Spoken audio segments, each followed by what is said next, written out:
Americans for Limited Government live stream. Joining me today is Jonathan Emord.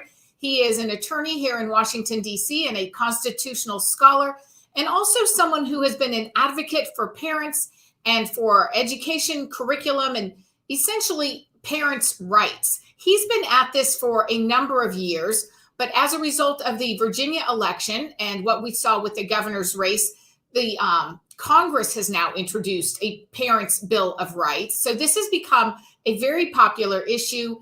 At first, it started in Virginia. Now it's at the national level. And Jonathan Emord has been advocating for something like this for many years. So welcome. We're glad to have you. Good to be with you. So why don't you just tell us, before we get into some of the videos that I want to share with people, how long have you been involved with this, and why is this so important to you? Well, I've watched Marxism rear its ugly head in the collegiate environment. I even when I was a student in the university, I opposed critical race theory. I opposed critical race or critical theory in law school. And then I've watched it permeate from the universities and colleges down to even grade school levels across the country. So it's been many, many years. In fact, I was in law school in 1982 to 1985. So you see, it's been around for a very long time.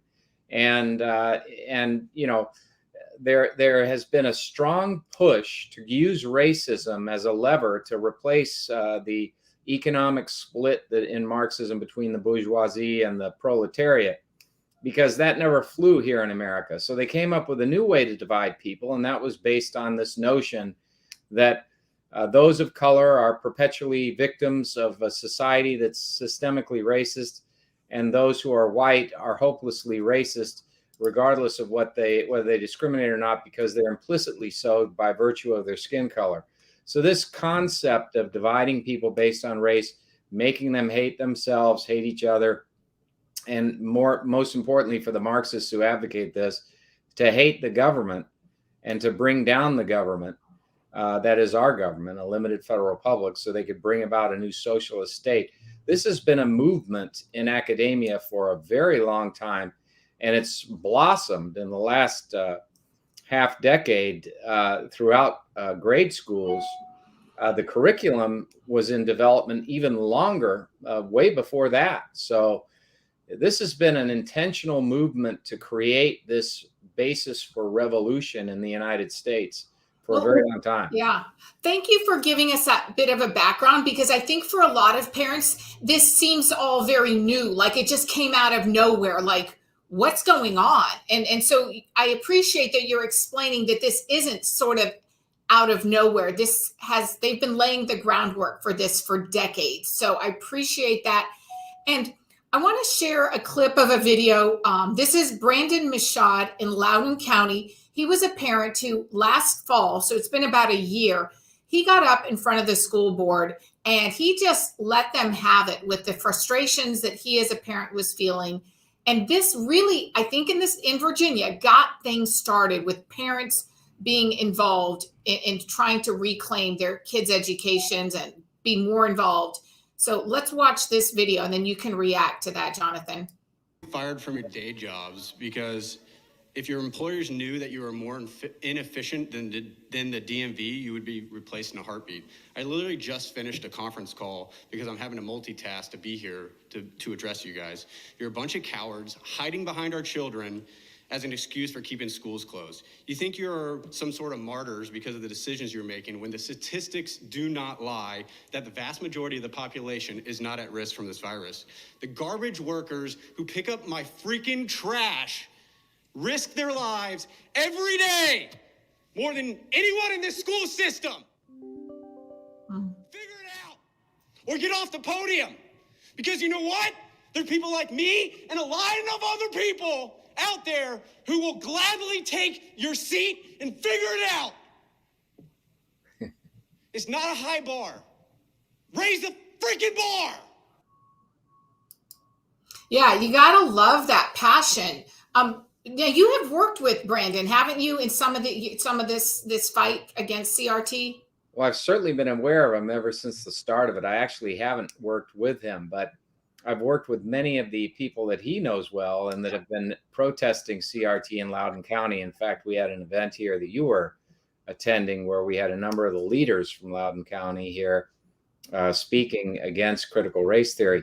But this whole authoritarian movement that swept the school boards, Loudoun County is a kind of a paradigmatic example of how these people who think that the public owes them a living, that they are entitled to rule like dictators as school board members, and that they can completely ignore the wishes of the public, that they can ignore parents, and that they can just install and promote this bureaucratic solution to education. I put that in quotes, where they force upon us an education alien to all the principles of the American Constitution, the principles of our republic, where they would have kids believe in Marxism, and where they would have, use these mask mandates to basically mask up kids. And kids are least likely to spread the virus.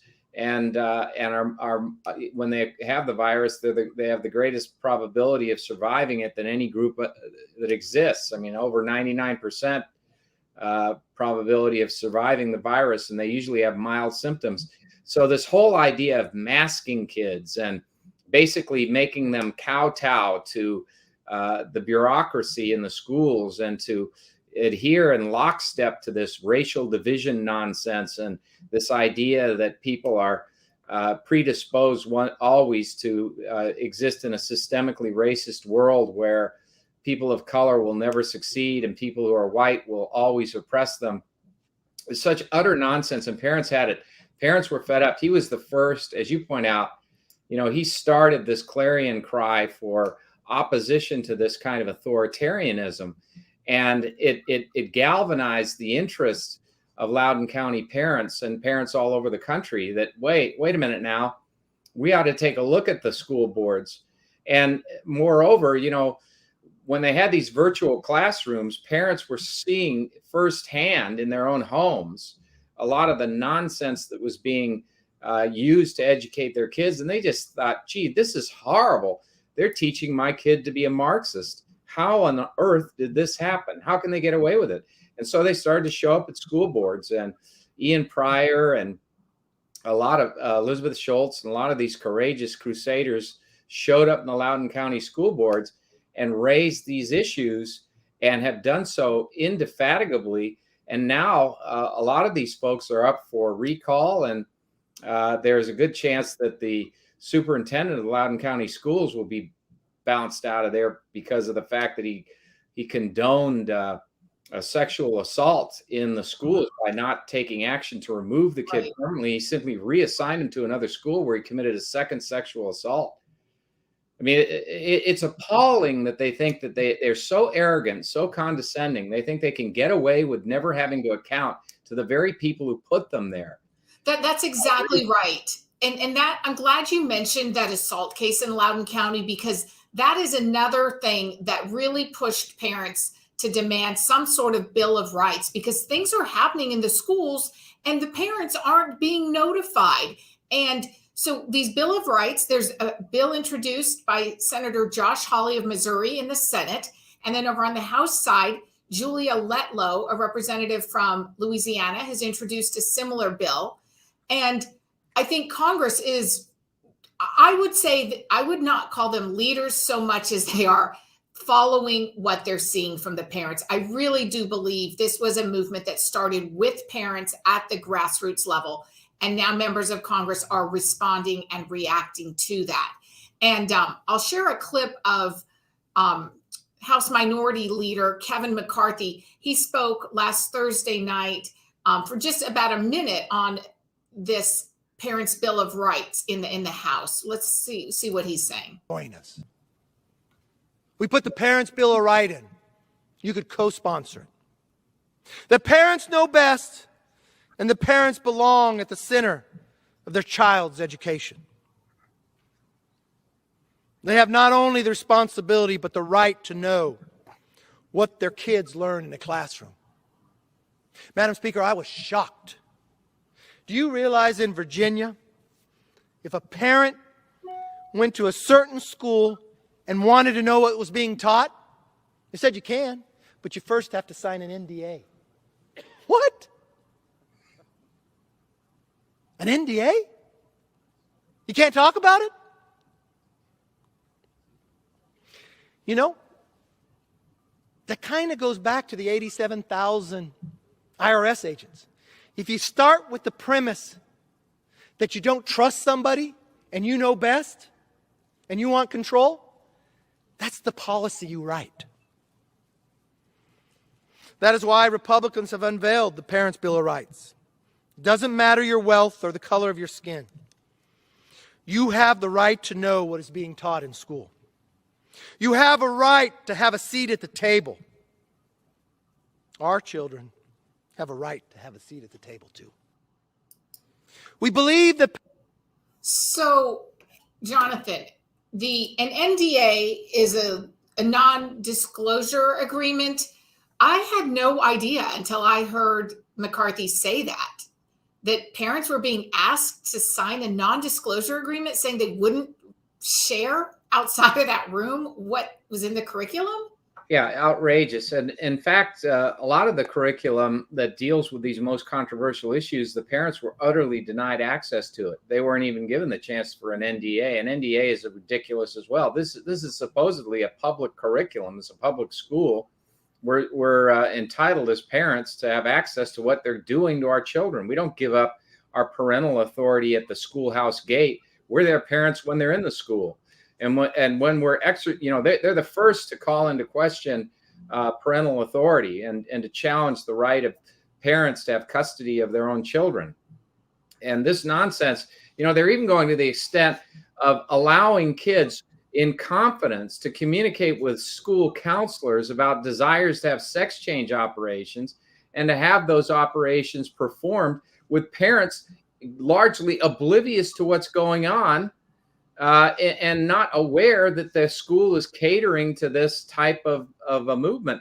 It goes across the board. I mean, parents are oblivious to when they remove doors for bathrooms and allow boys and girls to use the same bathrooms. Parents were oblivious in Loudoun County when the superintendent of schools, whose name is Dr. Scott Ziegler, refused to allow parents to know of this sexual assault that took place in one of the schools, and then he aided and abetted the kid by moving him to another school. This has caused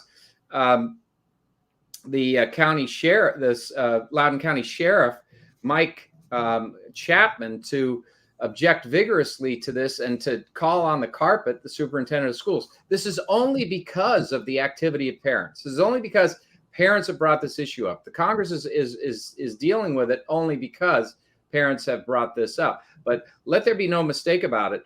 School administrators have for many years been using bureaucracy as a vehicle to deny parents access to their school curriculum, to deny them access to what is in the public libraries in the school, to disallow them access to the curriculum being taught in the classroom, to deny them access to the classroom. All of this has got to give way. Parents have to be an integral part of the education of their children. Denying them that is outrageous. These are children. They are the parents' children. The primary responsibility for education, for sex education, or whatever education is with the parents. We send kids to learn reading, writing, arithmetic, and maybe a foreign language, but we don't send them into school to learn about sexual preferences and all of this other nonsense. And the people in Loudoun County have made that loud and clear. They want an education for their kids. They want an unbiased education. They don't want Marxism. They don't want gender-based nonsense taught to their kids. They want their kids to have the freedom to grow up without that and let the kids have a right to their education. And so these federal bills, they're not a panacea, but they help. They help by giving parents additional resources and rights against those who are actively denying them their rights on the school boards and in the schools. So, Jonathan, the House bill has 5 bullet points. It says it would give parents the right to know what's being taught in schools and to see the reading material. Number 2, the right to be heard, because that's crazy, because we remember some of these school board meetings, they weren't even giving parents the right to speak, which is completely outrageous. So, I mean, we just need the basic right to be heard, the right to see school budget and spending, the right to protect their child's privacy, and the right to be updated on any violent activity at school. Wow, that last one. It's crazy that parents weren't being shared, that information. It's outrageous. It's because they want these school administrators, particularly in the education bureaucracies in the states, and certainly this was the case under McAuliffe when he was governor in Virginia, and the subsequent Democratic governors of Virginia have reinforced it. The idea that there should be an education bureaucracy that takes the place of parents and basically runs education without regard to the interests or desires of parents. And it's because they want to control the thought processes of youth. They want to indoctrinate kids in Marxism from preschool through high school, all the way up through college. This is their plan. And teachers have variously been embarrassed by this and been conscious of the problems, but those who have gone along with it, they should be ashamed of themselves. We as Americans have to defend our country. And regardless of what circumstance you're in, whether you're a teacher, whether you're in the school administration, or whether you're in the bureaucracy, you should stand up for your country against an effort to make this a Marxist nation. They are obliged, these administrators, when they hold public office, to swear an oath to uphold the Constitution, to support the Constitution under Article 6, Section 3. And supporting the Constitution of the United States necessarily means that you will oppose those systems of governance that are antithetical to that, not least of which is Marxism and communism. So these administrators who have caused this to happen, they need to be removed. They need to be kicked out of office. These school board members, they need to be recalled. And people need to start running for school boards who are those who trust in the parents and will protect their interests, and staffing schools with teachers who will do the same, and also ensure that bureaucracy is disabled. These two bills, Josh Hawley's bill in the Senate and Litlow's bill in the House, are two important steps in the right direction. One of the things Josh Hawley adds at the end of his bill is he says parents will be empowered to sue schools that do not protect these rights for injunctive relief. A pattern of such violation in a particular jurisdiction will trigger major reductions in federal education funding. So he's really trying to put some teeth in there, saying, look, if schools don't provide these basic rights for parents, parents can sue, and these school districts, after a pattern of behavior is shown, they could lose federal funding. Is that really what we need here? It is. It's helpful. And, that's a wonderful thing that Senator Hawley has done on the federal level. And what we need to see are like actions on the state level. I'm buoyed by word that the Attorney General of Virginia, Attorney General-elect of Virginia, Jason Mayoris is interested in putting teeth in the law in Virginia and actually investigating that superintendent of schools in Loudoun County and determining whether there has been criminal wrongdoing or has been abuse of power, and to take action with his office. So we're seeing a turn in Virginia because of the election of a Republican governor, a Republican lieutenant governor, and a Republican attorney general. It's very promising for the state, very promising for the people in Loudoun County. But believe you me, we can't let down our guard, because these people who are opposed to us are rabid. I mean, they're ideological zealots on the left, and they are absolutely intent on ensuring that this agenda of Marxism is maintained and prospers, and that our interests in protecting our children from it are vanquished. And they intend on doing that even in the face of great opposition And so we're going to have to root them out. It's going to be very tough, but we have got to do it if we're going to protect our kids. And this is not just in Virginia, of course. It's in some 25 jurisdictions across the country.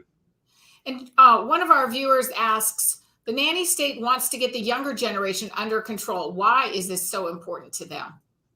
It's important because if you look in my book, The Authoritarians, I explain that this movement towards authoritarianism has occurred all the way back. It had its origins in the antebellum South, but it has been a movement of far leftists inside the government bureaucracy on the federal and state levels for over 100 years. They have been trying and have largely succeeded in breaking down the constitutional barriers to the exercise of government power, precisely in order to expand a movement that would lead to a socialist state in America. And that's what it's all about. The nanny state wants its role. They want their day in the sun. They want to be able to rule all of us. And they thought mistakenly that we would basically follow like sheep. They have utter contempt for us, that is the voters of America. They think that we're so stupid that we're going to go along with this. And a lot of people thought, oh my goodness, they may be right, because there was so much inactivity for such a long time. But finally, people have had it. And we're watching people rise up. And Loudoun County is a great example, but it's happening all over the United States. People are insistent on the government following their wishes and getting out of the way, stopping taking their rights away, stopping limiting their freedom, and most importantly, not interfering with their own children and allowing their children to have a fair education without regard to an ideology of the left. And that's working well. Thank you, Jonathan. Before we go, I want to share the screen here. This is How Biden Stole Christmas, Hanukkah, and Kwanzaa Too. This is a book you're working on. Tell us what the book's about, and is this is sort of your work in progress cover, or? That's the cover of the book. Okay. It's coming out in the first week of December, but the illustrations are being completed now for the whole thing. It's in verse, and it basically pokes a lot of fun at Joe Biden. It's satirical largely. It's poetic. Indeed, it's poetic justice if you're Joe Biden. But the whole point of it is to bring some levity to people in this country around the holiday seasons, because we're being besought by so much nonsense from the Biden administration. It's been ruinous to the economy. Inflation is ruining a lot of these holidays. And so he's using government power, as socialists do, to steal Christmas, Hanukkah, and Kwanzaa. And this book is pokes fun at the whole issue. But sadly, in reality, the seriousness of it is not something that we ordinarily can poke fun at. But I wanted people to have a little levity in around the holidays. And so when will the book be out? It should be out the first week of December. It should be on Amazon.com very soon for pre-orders, and it'll be elsewhere. We'll inform people at that time. But yeah, it's coming. So is it a children's book, or is it just an adult book borrowing off of the Dr. Seuss? It's an adult book, but you can read it to your children if you want them to be good conservatives. Right. Yeah, that's exactly what I was thinking. And they'll love it, because who doesn't love, the rhyme and the rhythm of that? That's right. So I want to thank you for joining me. You've been very helpful. And I know that your message is really resonating with Americans. It's certainly resonating with our leaders in Congress. And I'm glad that they are recognizing that parents do need to have a basic Bill of Rights. So thanks for being a part of this fight. And really, I think you are one of the people who have been at this longest, really, than these Congress people, for sure. You've been at this for many years. So thank you for everything you're doing. And is there any final thing that you would like to add? Well, I just want to thank all of those who are standing up for this country and fighting back. We need citizen politicians. We need to get these career politicians out of here. We've got to take back our country, and we need to do it literally. So run for school board, run for state legislature, run for Congress. Get this country back. We cannot afford more of this socialism. Everybody's realizing that, but it's time for the citizen politician to rise and defend our Constitution and our long legacy of liberty in this country from those who would take it all from us. Thank you, Jonathan. Thanks everyone for joining us today.